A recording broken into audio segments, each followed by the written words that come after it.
ముసలమ్మ కష్టపడి నిన్ను చదివించింది. అవును సార్. నువ్వు చదువుకున్నావు. ఇప్పుడు ఎస్ సార్. నేను అదాని గారిని వాళ్ళ ఫౌండేషన్ నీకు అప్పచెప్పాను, అవును సార్. నిన్ను బాగా చదివించమని. ఇప్పుడు నువ్వేం చేయాలో, నువ్వేమవుతావు? నేను డిగ్రీ చేస్తున్నాను sir, BSc biotechnology sir, final year చేస్తున్నాను సార్. మా అవ్వ ఇంట్లో బోధగుట్టపల్లి గ్రామంలో ఉంటాం సార్, కుప్పం మండలం. మా అమ్మ 3 years బ్యాక్ వచ్చి బ్రెయిన్ స్ట్రోక్ లో చనిపోయింది సార్. అప్పటి నుంచి 1 year బాగానే ఉంది సార్, పెరాలిసిస్ వచ్చి ఒక సైడ్ పనిచేస్తలేదు సార్. అప్పుడు నేను కాలేజీకి నిలిచిపోయి మా అమ్మని చూసుకుంటా ఉన్నాను సార్ ఇంట్లో. 1 year వరకు బాగానే ఉంది సార్, మళ్ళీ సడన్ గా చనిపోయింది సార్. అప్పటి నుంచి మా ఊరిని కాలేజీకి పోతూ అంగడిని కూడా డెవలప్ చేయాలని థింక్ తో చేస్తా ఉన్నాను సార్. ఇప్పుడు ఆదాని ఫౌండేషన్ వాళ్ళు ఇచ్చిన అమౌంట్ తో షాప్ ని ఇంకా కొద్దిగా డెవలప్ చేసినాం సార్. దీనిపైన మేము రంచి బాగా బతకొచ్చనే నమ్మకం వచ్చింది సార్ మాకు. నువ్వేం చేస్తావు నెక్స్ట్? నువ్వు కష్టపడాలా. నీకు ఒక కష్టంలో మీ అవ్వ నిన్ను చదివించే పరిస్థితికి వచ్చింది.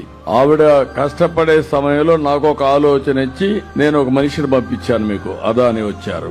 ఇలాంటి వాళ్ళు అందరిని రమ్మంటున్నా, ఇంకా చాలా మంది రావాలి.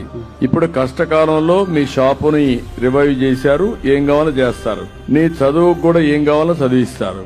నువ్వేం చదువుకుంటావు? నువ్వు చదువుకొని ఒక రోజున ఇక్కడి నుంచి చెప్పాలి. ఒక మార్గదర్శిగా నువ్వు ఉండి 10 మందికి సహాయం చేసే పరిస్థితి నీకు రావాలి. దానికి ఏం చేస్తావు చెప్పు? డిగ్రీ కంప్లీట్ చేసుకుని ల్యాబ్ టెక్నీషియన్ కి ట్రై చేస్తాను సార్. ఎక్కడైనా కోర్స్ కి బయట వెళ్తాను సార్. కోర్సు కూడా వెళ్తావు, చదువుకుంటావు. చదువుకొని మంచి ల్యాబ్ టెక్నీషియన్ గానీ లేకుంటే హైయర్ ఎడ్యుకేషన్ ఉంటే R&Dలో కూడా పనిచేసి రీసెర్చ్ కూడా పోవచ్చు నువ్వు. సరేనా? సరే సార్. అది నువ్వు వర్కౌట్ చేయి.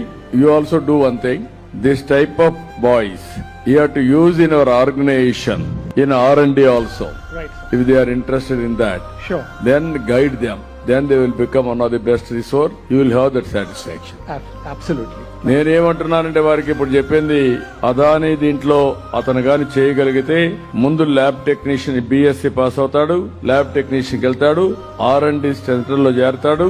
ఒకవేళ అన్ని భగవంతుడు ఆశీర్వదించి ఆయన కూడా చేసుకోగలిగితే ఒక సైంటిస్ట్ అయ్యేదని కూడా అవకాశాలు ఉంటాయి. మంచి ఉన్నత భవిష్యత్తు ఉంటుంది. అది కావాలి, అది నీ మనసులో ఉండాలి. సరేనా?